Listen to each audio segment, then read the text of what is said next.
आज मैं आपके साथ बैंगन मसाला की रेसिपी शेयर करने जा रहा हूँ। वैसे बैंगन की सब्ज़ी बहुत ही नॉर्मली सभी बनाते हैं, मैंने थोड़ा सा अलग तरीके से बनाया है, तो आप मेरा वीडियो शुरू से एंड तक देखते रहिए। अगर आपको मेरी रेसिपी अच्छी लगी हो तो लाइक कीजिए। आप मुझे इंस्टाग्राम या फेसबुक पर फॉलो कर सकते हैं, जिसका लिंक मैंने डिस्क्रिप्शन बॉक्स में दिया हुआ है। जब भी आप मेरा वीडियो देखें, वीडियो के ऊपर प्ले आइकॉन बटन आता है, आप वहां से प्रेस करके और भी रेसिपीज़ देख सकते हैं। मैंने वेजिटेबल की और भी रेसिपीज़ अपलोड की हुई है, जिनके लिंक मैंने डिस्क्रिप्शन बॉक्स में दे दिए हैं, तो आप वहां से प्रेस करके देख सकते हैं। यदि आप मेरे चैनल पर नए हैं तो सब्सक्राइब कीजिए और बेल आइकॉन प्रेस कीजिए, जिससे आपको मेरी नई रेसिपी का नोटिफिकेशन मिल सके। तो आइए बनाना शुरू करते हैं। मीडियम साइज़ के 9 बैंगन लिए हैं। वज़न से करीब ये 400 ग्राम है। नॉर्मल पानी में अच्छी तरह से धोकर ड्राई कर लिया था। अब जो साइड में जो छिलके हैं, सारे छिलकों को नाइफ से हटा लेंगे।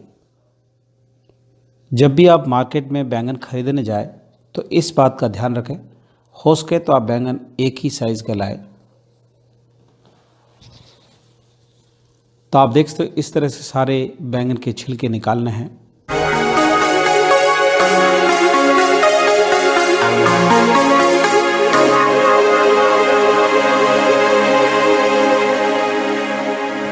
तो साइड से छिलके सारे उतार लिए हैं।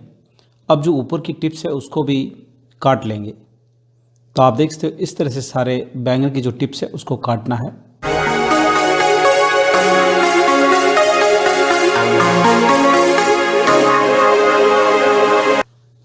अब बैंगन को 1 into 4 पीस में काट लेंगे। एक बाउल में पानी लिया है और पानी में काटने के बाद डाल देंगे, क्योंकि बैंगन जैसे ही हम काटते हैं तो बहुत ही जल्दी कलर चेंज हो जाता है। बैंगन के अंदर बहुत ज़्यादा मात्रा में आयरन होता है, जो आयरन हमारी हेल्थ के लिए बहुत ही फ़ायदेमंद होता है। तो हो सके तो आप बैंगन की सब्ज़ी घर पे ज़रूर बनाइए।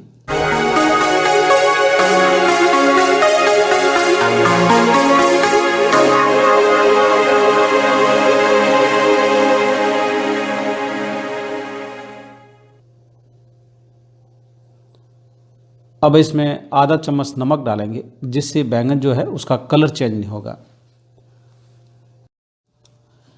3 टेबलस्पून रोस्ट की हुई मूंगफली ली है। इनको ग्राइंडर जार में दरदरा पीस कर पाउडर बना लेंगे। तो आप देखते हो, दरदरा पाउडर बना लिया है। अब इसमें 3 टेबलस्पून नारियल का बुरादा ऐड करेंगे। उसके बाद दोबारा से पीस कर पाउडर बना लेंगे।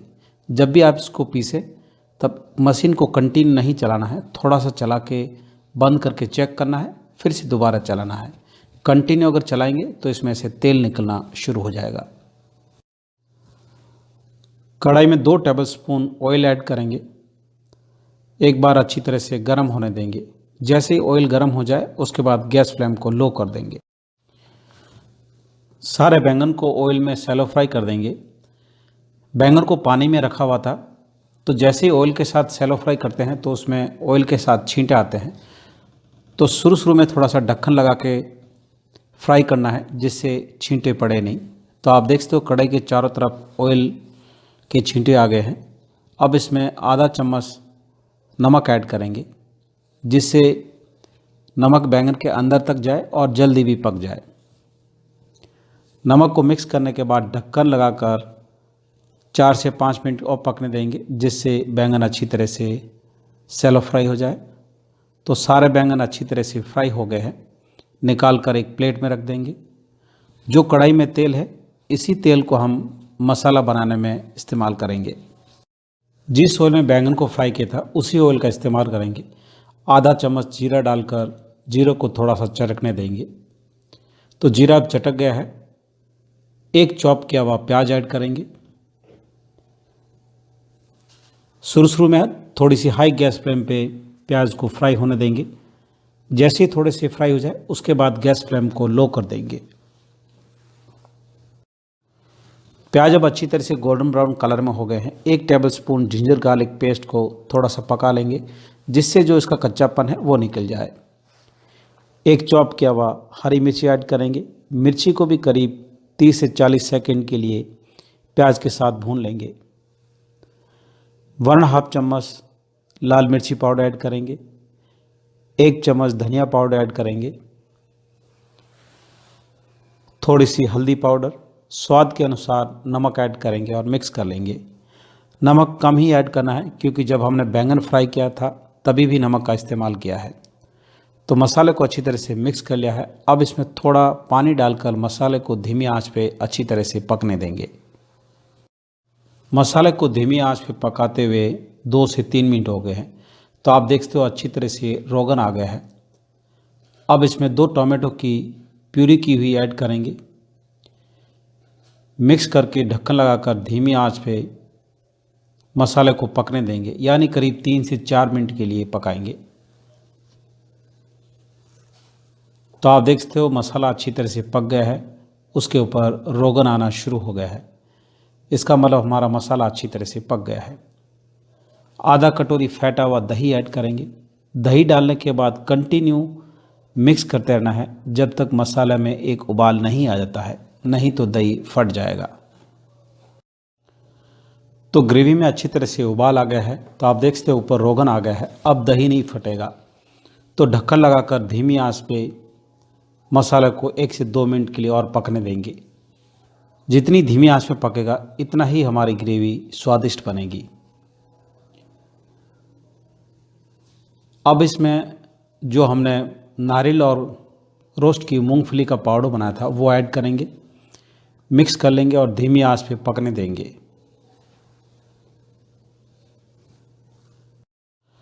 नारियल और मूंगफली का पाउडर डालने से ग्रेवी थिक हो जाती है। आधा कटोरी पानी ऐड करेंगे, मिक्स करके ढक्कन लगाकर धीमी आंच पे 3 से 4 मिनट के लिए पकने देंगे। अगर ग्रेवी ज़्यादा थिक हो जाए तो आप अपने हिसाब से थोड़ा पानी और ऐड कीजिए। धीमी आंच पे पकाते हुए 3 से 4 मिनट हो गए हैं। मसाला अच्छी तरह से पक गया है। फ्राई किए हुए बैंगन ऐड करेंगे, थोड़ा सा गरम मसाला ऐड करेंगे। मिक्स करने के बाद ढक्कन लगाकर 1 मिनट के लिए पकने देंगे, जिससे जो ग्रेवी का मसाला है वो बैंगन के अंदर तक चला जाए। तो अब हमारे मसालेदार बैंगन बनकर तैयार है। थोड़ा सा चॉप किया हुआ हरा धनिया ऐड करेंगे, जिससे अच्छा स्वाद आए। धनिया डालने के बाद मिक्स कर लेंगे, गैस को स्विच ऑफ कर देंगे। तो अब हमारी मसालेदार बैंगन की सब्ज़ी बनकर तैयार है। आपको मेरी रेसिपी कैसी लगी, आपका अनुभव मेरे साथ ज़रूर शेयर कीजिए। तो मेरा वीडियो देखने के लिए धन्यवाद। फिर मिलते हैं नेक्स्ट रेसिपी के साथ।